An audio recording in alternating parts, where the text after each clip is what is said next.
ఈరోజు దేవుని వాగ్దానము కీర్తనల గ్రంథము 80వ కీర్తన 3వ చరణం ఈ విధంగా రాయబడి ఉంది. దేవా, చెరలో నుండి మమ్మల్ని రప్పించుము, మేము రక్షణ నొందినట్లు నీ ముఖకాంతి ప్రకాశింపచేయము. ఆమేన్. దేవుడి వాక్యం దీవించి ఆస్వాదించును గాక. ప్రియమందిన బిడ్డలారా, ఈ ఉదయకాల సమయంలో మరి మార్చి నెల 21వ తారీఖు 2025 సంవత్సరంలో మరి దేవుడు మనకిచ్చిన వాగ్దానాన్ని మనం చేతపట్టుకుని మన యొక్క రోజు మనం ప్రారంభిద్దాం.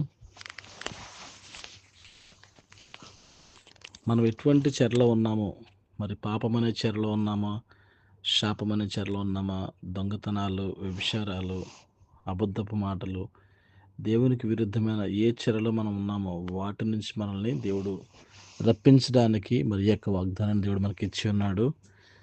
అదేవిధంగా మనం రక్షణ పొందాలంటే దేవుని యొక్క ముఖకాంతి మన మీద ప్రకాశించినప్పుడు అప్పుడు మాత్రమే మనం రక్షణలోకి రాగలం. లేదంటే ఈ లోకంలో జీవించినంత కాలము కూడా మన జీవితం ఈ లోకానుసారంగానే ఉంటుంది, కానీ దేవుని చిత్తానుసారంగా దేవుని నామానికి మహిమ తెచ్చేదిగా, దేవుని యొక్క చిత్తాన్ని నెరవేర్చే వారముగా ఎప్పటికీ మనం చేయబడం. ఎప్పుడైతే మనం దేవునిలో ఉంటామో, ఎప్పుడైతే ఈ పాపం అనే చెర నుంచి మనల్ని దేవుడు విడిపిస్తాడో, ఆయన విడిపించాలంటే ముందుగా మనం ఏం చేయాలి? మన యొక్క హృదయంలోకి యేసుక్రీస్తు ప్రభువాన్ని మనం అంగీకరించాలి. అలా అంగీకరించిన ప్రతి ఒక్క బిడ్డని దేవుడు దీవించి ఆశీర్వదించును గాక.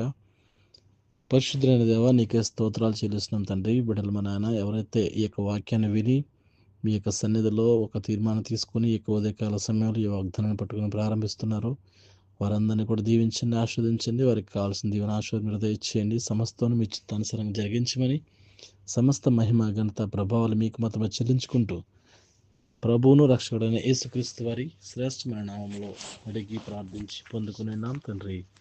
ఆమెన్. God bless you. దేవుడు మిమ్మల్ని దీవించి ఆశీర్వదించును గాక. ఆమెన్. Praise the lord.